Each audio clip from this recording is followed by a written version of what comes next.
Are you learning a few new things today? I think I am. My background is English literature. We'll now learn from a cube titled Neural Coherence at Rest and During Language Processing in Autism Spectrum Disorder. This team involves faculty and undergraduate students from the LS&A departments of Psychology and Linguistics, plus a research fellow from the medical school. Please welcome Professors Jonathan Brennan, Yulia Kovalman, and Renee Lajeunesse O'Neill.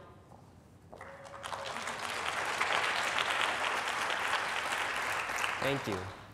We're pleased today to have the chance to talk to you about our research on autism spectrum disorder, language, and brain rhythms. We're trying in our work to understand how dysfunction in how different neural circuits interact leads to communication and linguistic impairments in this disorder. And we're asking whether neural rhythms can be used to help clinicians with diagnosis and with intervention.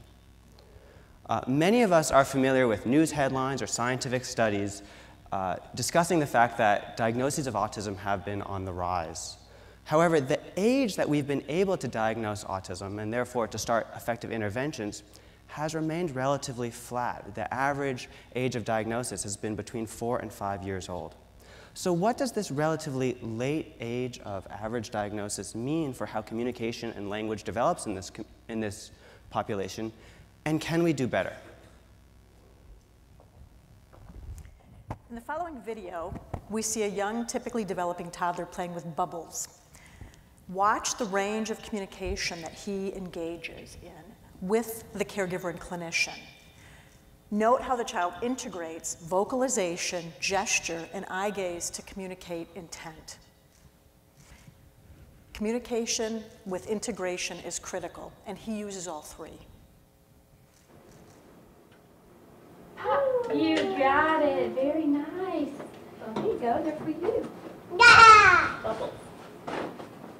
Bubbles. Let Mama open. You give it to Mama? Give it to Mama. Yeah. Yeah. You want me to blow bubbles? Yeah. Bubbles?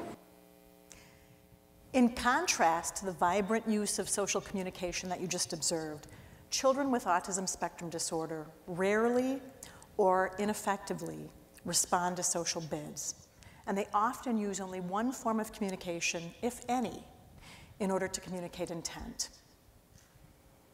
Want to see some more?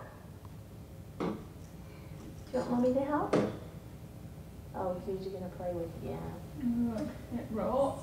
I do this all day long in the kitchen with containers. Don't you want to see the bubble part? You need some help? Sure.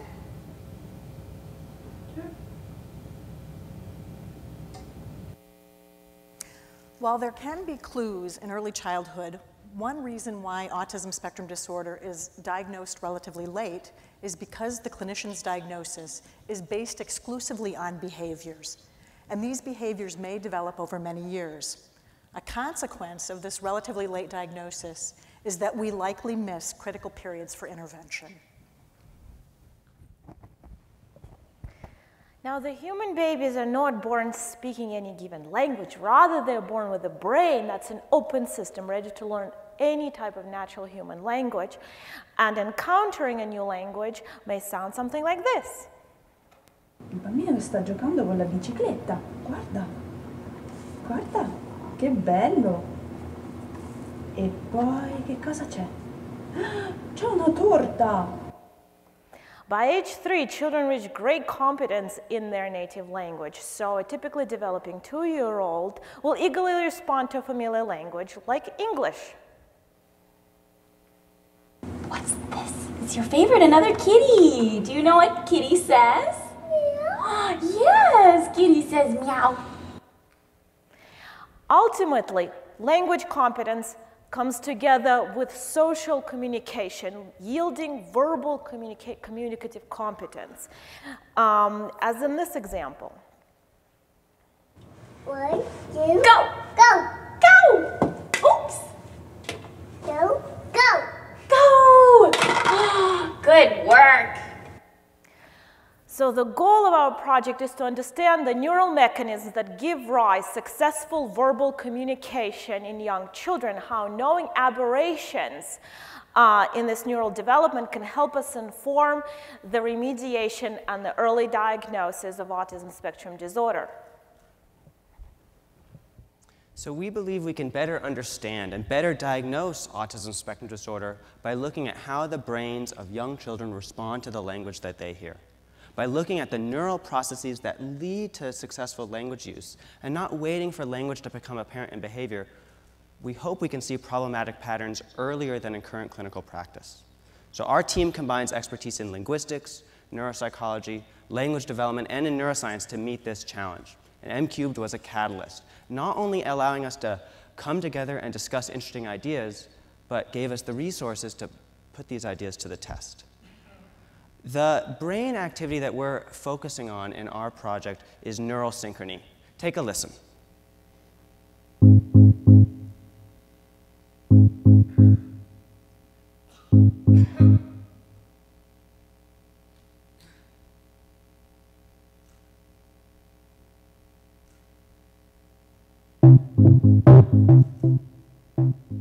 Here we are hearing and seeing the rhythm of electrical activity within a small network of neurons.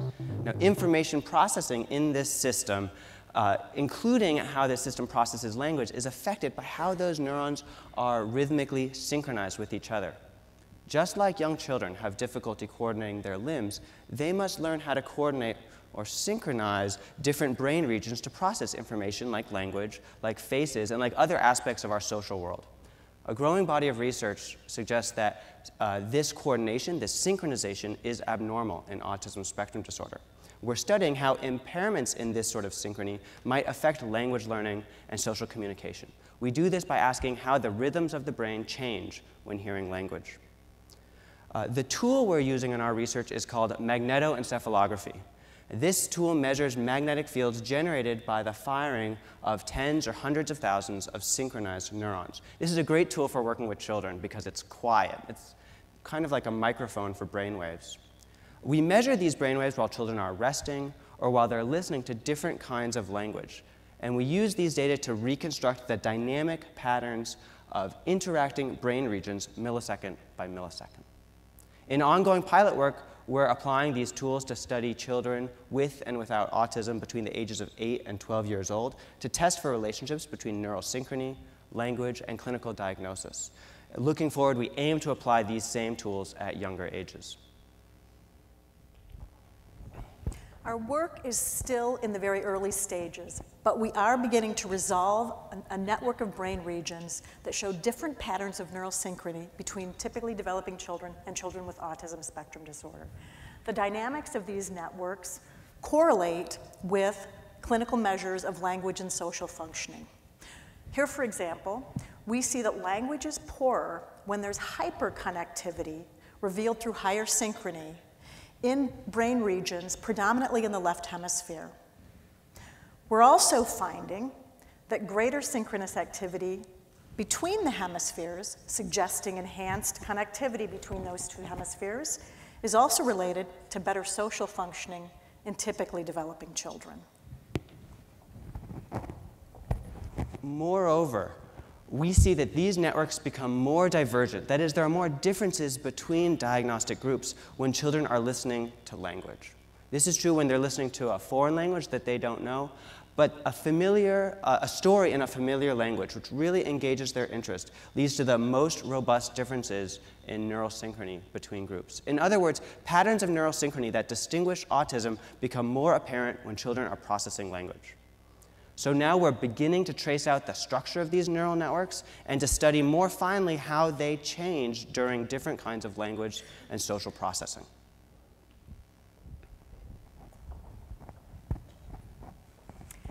We can identify networks of synchronized brain activity that distinguish children between autism and those that do not have autism. We're beginning to explore how specific aspects of language, from the fundamental building blocks of recognizing sounds to putting sentences together, rely on their complex interaction. So what can we do with this information? We can integrate this into a new diagnostic toolbox that relies on biological markers in addition to the behavioral symptoms that emerge early in life and development rather than waiting for the behavioral symptoms to emerge late. Honing good diagnostic tools, however, requires a new level of understanding. Not just what patterns of neural synchrony look like, but why these dysfunctions occur within the networks that affect language and social processing. By improving our diagnostic toolbox and better understanding this neural synchrony and synchronization, we can then offer earlier and possibly biological interventions to remediate these deficits. Thank you very much. Thank you.